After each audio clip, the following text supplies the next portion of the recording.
এটাই তো আমাদের বাংলা। প্রতিবাদ করতে জানে। বৈদ্যবাড়ি পৌরসভার সিআইসি অমৃত ঘোষের অমৃত বাণীও শোনা গেল। আইপ্যাক অফিসে ইডির হানা, তারপর নথি চুরি, তৃণমূলের সকল ডেটা হাফিস হয়ে যাওয়ার প্রতিবাদে ধিক্কার মিছিলে সকলের কণ্ঠের মতন অমৃত ঘোষ কি বললেন শুনুন ইএনসি নিউজ চ্যানেল আপনাদের। রাজ্যের মানুষকে তো আমি আগেই বলেছি, রাজ্যের মানুষ যতদিন মমতা বন্দ্যোপাধ্যায় বাংলাকে আগলে রেখেছে, আমাদের রাজ্যবাসীর কোনো রকম কোনো চিন্তা নেই। আপনাকে তো বললো ধর্ম রাজনীতি দেখবেন, এখানে তো সর্ব ধরনের মানুষ অংশগ্রহণ করছে। এটাই তো আমাদের বাংলা, এটাই তো আমাদের বাংলা। দেখুন, আপনি বিচার করতে পারবেন কোনটা হিন্দু, কোনটা মুসলমান, কোনটা খ্রিস্টান, কোনটা বৌদ্ধ, কে শিখ। এই দেখুন না, হিয়ারিং আমাদের 3টে ডেট পড়েছে। আমাদের 1 নম্বর তৃণমূল কংগ্রেসের, আমরা প্রত্যেক দিন মানুষের পাশে গিয়ে দাঁড়িয়েছি। এখন আরও 3টে ডেট রয়েছে। সকালবেলা মানুষের সঙ্গে যাচ্ছে, অনেক বয়স্ক মানুষকে অনেক অসুবিধা হচ্ছে, অনেক কষ্ট হচ্ছে।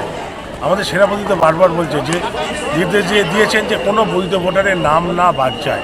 আমরা প্রায় আমার ওয়ার্ডে 5200 মতো ইনোমিনেশন ফর্ম ফিল আপ হয়ে, তার মধ্যে প্রায় 4000-এর অধিক আমরা ফর্ম ফিল আপ করেছি বাংলার ভোট সহায়তা কেন্দ্রে।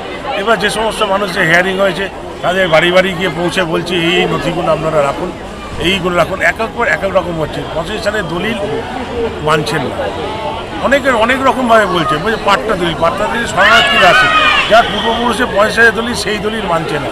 সেইগুলো আমরা নথি লিপিবদ্ধ করে রাখছি। সেই সমস্ত নথি আমাদের যথাযথ স্থানে আমাদের বিধায়ককে, আমাদের এমপিকে আমরা পৌঁছে দেবো। সেগুলো আমাদের সেনাপতি অভিষেক বন্দ্যোপাধ্যায় দিল্লির বুকে লড়াই হবে যে বাংলার বৈধ ভোটার, প্রকৃত ভোটারের নাম যাতে বাদ না যায়।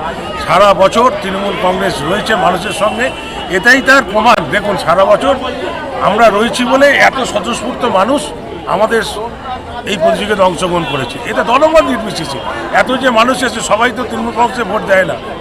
মানুষ এবার বুঝতে পারছে, মানুষ দেখছে মমতা বন্দ্যোপাধ্যায়ের হাত ধরে যে উন্নয়ন চলছে, মমতা বন্দ্যোপাধ্যায় ছাড়া বাংলার বিকল্প কেউ নেই, কোনো দিন হবে না। 2026 আবার আমাদের মুখ্যমন্ত্রী মমতা বন্দ্যোপাধ্যায় হবে। আমরা